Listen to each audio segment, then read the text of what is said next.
Good morning everyone. Today we are going to learn about gender. Gender इंग्रजीमध्ये लिंग विचार 4 आहेत, ज्यामध्ये मॅस्क्युलाइन, कॉमन, फेमिनाइन आणि न्यूटर. त्यापैकी मॅस्क्युलाइन जेंडर जर पुरुष जातीचा उल्लेख करणारे नाव असेल तर त्यावेळेस ते पुल्लिंगी असते. Masculine gender noun which shows the male sex is said to be the masculine gender. Common gender, the noun we show either male or female sex is said to be the common gender.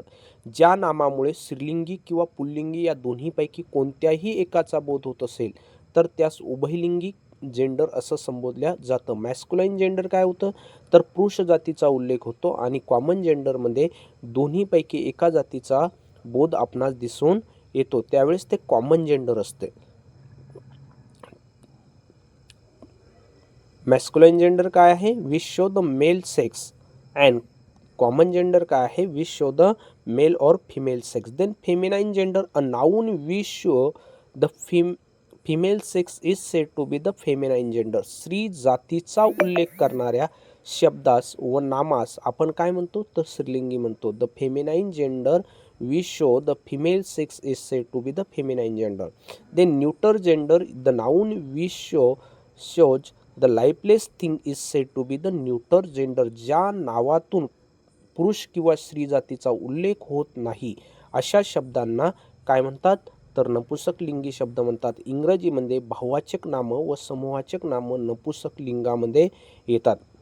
विद्यार्थी मित्रांनो, आपण मॅस्क्युलाइन gender, पुरुष जातीचा उल्लेख, common gender दोन्ही जातीचा बोध होत असेल तर फेमिनाइन जेंडर स्त्री जातीचा उल्लेख होत असेल तर, आणि न्यूटर जेंडर ज्यामध्ये काय होतं तर नपुंसक ज्या काही वस्तू असतात नपुंसक लिंगी वस्तूचा बोध होतो.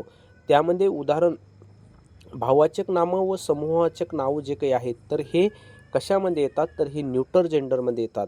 बॉय गर्ल एक्झाम्पलमध्ये बघा, boy girl, brother sister, ox cow, man women, sir madam, cock hen, dog bitch, father mother, king queen, husband wife, lion lioness, prince princess, actor actress, uncle aunt, milkman milkmaid, master miss, peacock peahen, then hero heroine, fox vixen.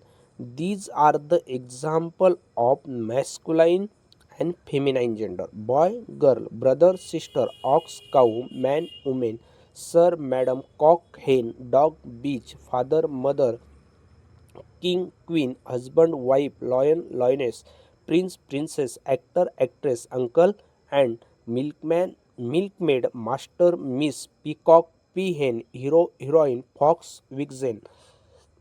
म्हणजे इंग्रजीमध्ये पुल्लिंगी, स्त्रीलिंगी, नपुंसकलिंगी, then आणि नपुंसकलिंगी आणि सामान्यलिंगी असे 4 प्रकार दिसतात.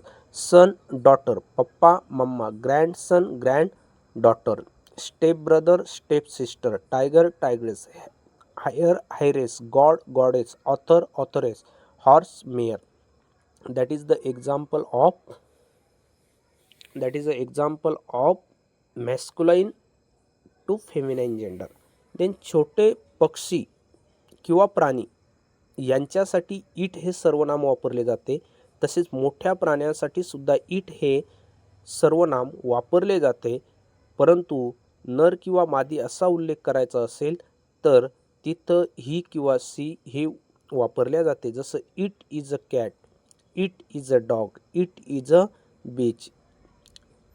अशा प्रकारचे उदाहरणं आपल्याला सांगता येतील.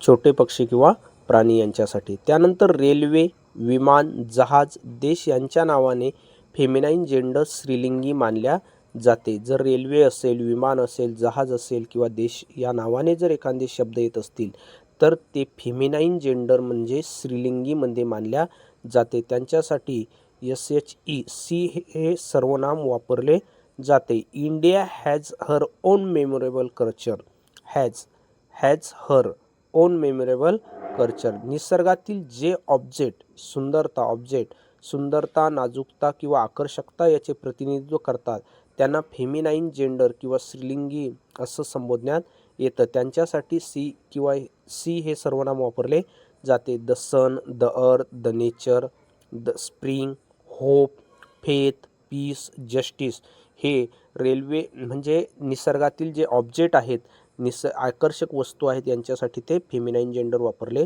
जाते. देशाचा उल्लेख ज्यावेळेस भौगोलिक दृष्टिकोनातून होत असेल त्यावेळेस त्यांच्यासाठी इट हे सर्वनाम वापरले जाते. धन्यवाद.